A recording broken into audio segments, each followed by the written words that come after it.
Kahit maalinsangan ang linggong ito, syempre pa, mas matamis na matamis dahil pinapanood niyo ang The Kitty Show. Ito po si Alwin Ignacio, The Diva That You Love. Kasama ko ang aking kumaring ultra maldita. Hi, this is Alex Brosas. At syempre pa nga, ito na ang tayo na Tarakin Showbiz Edition na paborito ninyo. So, linggo-linggo, sa aming ikapitong episode, para sa aming Season 14, pag-uusapan na naman namin ang aming mahal na SB19 na sa kasalukuyan ay umuukit ng kung ano-anong kasaysayan here, there, and everywhere. Pero bago natin sabihin kung saan sila nagtagumpay sa iba't ibang worldwide charts, Mare, napanood mo ba ang kanilang bonggang-bonggang performance sa It's Showtime ng Them? Yes, I did. Oh, Oo. at hindi ko kinakaya ang outfit mo, ha? Dahil sweet-sweet ang Sunday. Muhar na muhar ka in your sky blue ba yan? Na Yeah. dress? Why? So, Mare, how did you find the performance of SB19 sa It's Showtime? Awesome. Okay. AWESOME. Awesome. Mhm. Diba? Kasi people might they might not understand what I'm saying, diba? Kaya in-spell out ko, diba? Oh. Baka tayo naman ang watcher ng Kitty Show. Kaya, Ay, yung alam mo na yung bashers. awesome. Ay, yung mga basher. Tama ka dyan.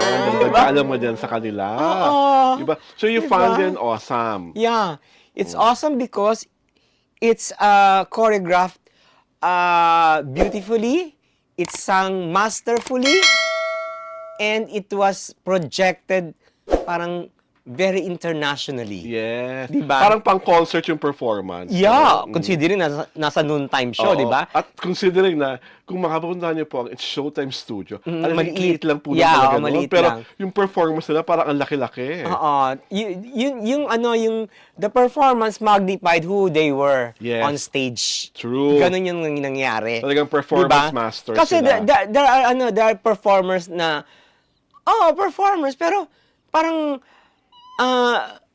they needed to be magnified pa by the camera. Ito hindi eh. Oo. Kasi parang the brilyo, the Sabi mo nga, angas, the angas, oo, di ba? the Nandun intensity. lahat, nandun lahat eh. It was well captured by the camera. Mm-hmm. So parang actually parang concert yung Parang performance concert nila, performance, yeah.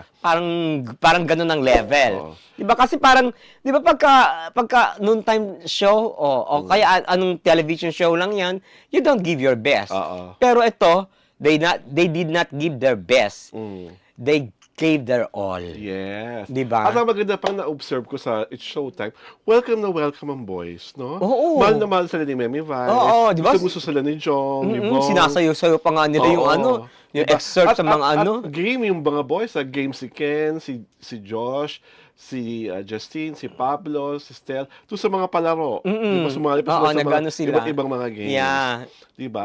And I think napakagandang venue ng It's Showtime because of their performance, mas maraming casuals ang narahuyo na pakinggan sila, panoorin sila, at bilhin ang kanilang mga kanta sa digital formats. So ito na nga, Mare.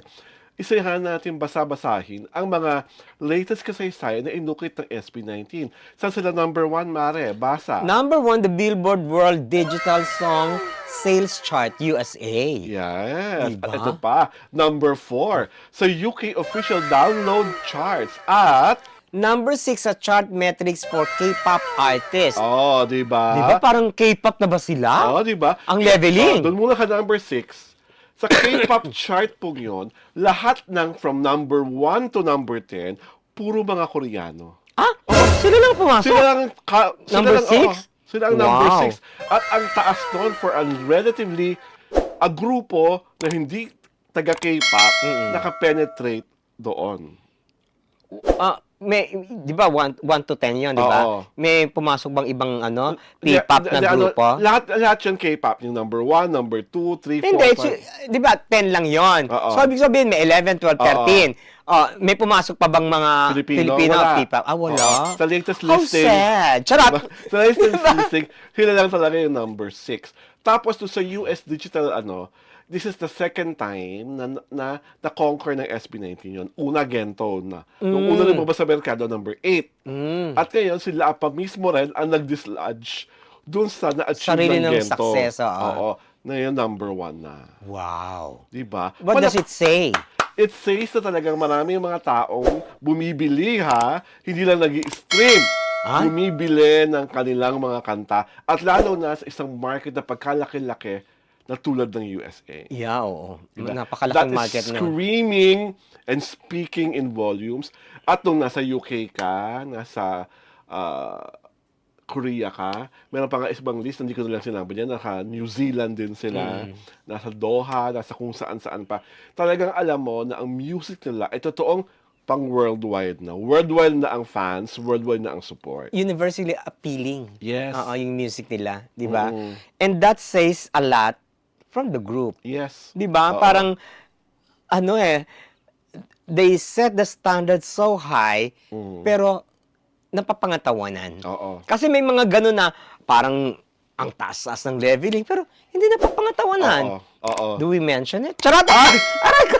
Aray ko! Ayoko ko lang i-mention. Ninervyos ka ba? Hindi. Kasi pag binamention natin sila, wala namang nanonood sa kanila. At saka hindi Wala namang kadating-dating.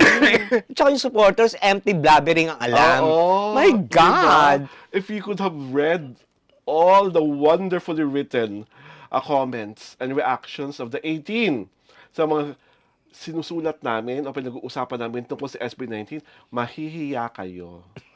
Talaga? Na makipagsabayan sa matatalino, mahuhusay, at grammatically correct. And in English at that, ng mga 18. Even their comments in Filipino, yung isa. Aray ko. Wala natin silang pangalanan pa dahil di ba? Parang ayaw kong maambulan sila ng kasikatan ng Are they on the pitch of obscurity? Charot! Ay! Aray ko, my God! Ando na si. Ano na? Ando na. Kaya di ba ang nangyayari? Umaano na? Rearing its head na? Its ugly head na? Oo. Charot! Painful na. Kaya ang nangyayari, di ba nakichismis na sila kung kundi kayo yung lalaki. Ay! Diyos ko, grabe ka naman. What's Pag wrong? nakichismis ka na sa kung kundi kayo yung lalaki, ibig sabihin, sinusubaybayan ng chismis sa inyo kaysa sa talento nyo. Kasi kayong talento nyo, Mediocre? Charot. Aray ko, my God! You see? Ko. Di ba? Iba talaga ang totoong talent at iba ang nagpapanggap lang na talent. Ay, aray ko. Diba? Parang what in essence is that for? Tell me. Charot, di ba? At tanging makasabi ko lang, ako po ay tuwang-tuwa sa laging proclamation ng aking kumaring ultramaldita na SB19 is the standard by which all other P-pop groups are measured. Kung hindi kayo kasing galing, kasing husay, kasing angas, kasing passionate ng SB19, ay magsipag pa, mag-aral pa, mag-workshop pa, mag-rehearse pa, at galingan. Dahil sila ang pamantayan, napakataas na pamantayan, nakita nyo naman. Worldwide na ang audience. Yeah. Diba? At kahapon, nung Sabado, diba, nag-open na ang bentahan ng ticket para sa kanilang simula at wakas concert na mangyayari ngayong Mayo Sa Philippine Arena. Nalulungkot po ako kasi hanggang ngayon, wala pa akong ticket. Aray ko, my God! Ang mga fanny, ang mga kapwa ko 18, nagkagulo. Ay. Naglaban-laban na naman, nagpagiligid sa pamapindot sa computer, sa pagpila Talaga? na mahahaba sa mga mall para makapag-purchase ng tickets of their choice. Wow. Diba? So, maraming umaasa na sana may day 2 ang concert dahil talaga pong nagkagulo ang merkado ng nagbentahan ng ticket kahapon. You think it will be sold out? Genuinely sold out? Yes! Ang taray, very positive, Positive na positive. Aray Yes, ko. oh yes, oh yes. At sila, pag nakasabi talagang sold out, totoo. Walang halong kemikal. Walang halong pestisidyo.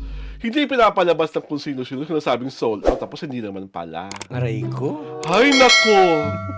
Yun na nga ba kinasabi ko eh. Diba?